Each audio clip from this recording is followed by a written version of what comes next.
условия. Аз съм съгласен, че нали, Бургас, както и предния път казах, че е много беден от към гледна точка на атракции, трябва да направим всичко възможно, но не на всяка цена. И затова си направих така едно проучване на фирмата.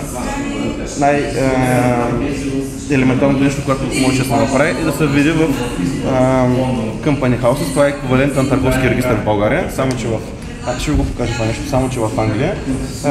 Съответно, нали, данните за тази фирма. Съответно, там се вижда, че търговския регистър, се вижда, че тази компания, която кандидатства при нас, за последната около година се е сменила поне 3 пъти името. Може да го видите. Значи преди това се е казал Bulgarian Residential Development, а пък по-рано, много години преди това се е казал Estate Finance and General Trust. Нали, нищо, поне по името нищо не просто не говори с атракциите. Че нали, се занимава с атракции, може и да се е занимава, но по името, нали, името през последната година е било съвсем различно. Отделно, тук пише какъв е официалният адрес на компанията. Registered Office, това е официалният адрес. Google Maps напоследък има една много хубава функция, човек като чукне адреса, да види за какво става въпрос. В Англия адресите са много добре направени, почтенските кодове не са като в България на дадена територия, те са координатна система, като състоят от 2 числа, от 2 групи числа, които като ги напише човек, може да види точния адрес. Ето съответно може да видите, че това е адреса на компанията. Съвсем елементарна проверка в Google Maps показва, че тази компания е регистрирана ето на този адрес, където има жилищни сгради, не виждате малки къщички. Нали, тук не очакваме да получим някакъв корпоративен офис, който на някаква сериозна голяма компания. Това просто по-скоро ми прилича на някой нечи домашен адрес, нали, на който е регистрирана компанията. В интерес на истината този управител намерих да фигура в още много компании. Дали е някакъв тип служебен директор, дали аз не мога да кажа. Това трябва да се провери допълнително, тъй като в чужбина много от има така наречен длъжност служебен директор, човек, който не е реален собственик на компанията или управител или изпълнява тази дейност за други хора. Така, това са отчетите за последните години, които са публикувани в еквивалента на търговския регистър в съответно в Англия. Така, отваряме. Това е последният публикуван отчет, пише декември 2011 година.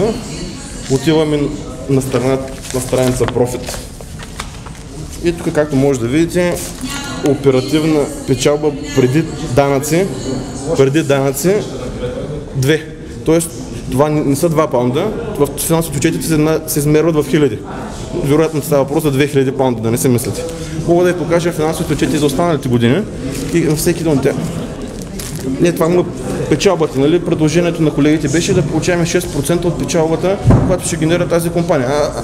В финансовите отчети, в документите, които са публикувани последните няколко години, общо взето профита се движи между 1000, т.е. между 1 и 3.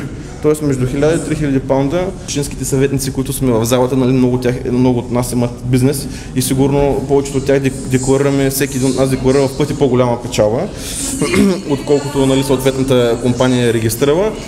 Така че това, което виждам като финансови резултати, на прима виста изглежда доста несериозно. Цената минималната, която е заложена 20 000 лева минимална годишна концесионна такса за 30 000 квадратни метра в морската градина е, меко казано, смешно. Аз съм член на комисията по търговете, нали, смисъл редовно отдаваме под наем обекти или продаваме. Отделно има публикуване в сайта на Общинския съвет годишните таксите минималните, които се вземат на квадратен метър за търговска площ от останалите търговци. В зависимост от района, те варират 10-15 до 25 лева на квадратен метър. Говорим на квадратен метър. А като разделим концесионната територия, която е почти 30 000 квадратни метра на 20 000 лева годишна такса, се получава 5 стотинки на квадратен метър на месец. Само съвсем кратко проучване, което направих в рамките на половин час. Нали, намерих тези данни, мен лично ме притеснява да залагаме критерии на базата на такъв тип предложение от такъв тип. Критериите са субективни. Обещание колко ще инвестира.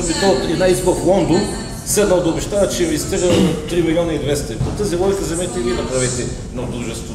Лондон е фантастика. Да, колегата Мосинов забравя. Интелигентността на опозицията е огромна грешка на управляващите. Огромна грешка.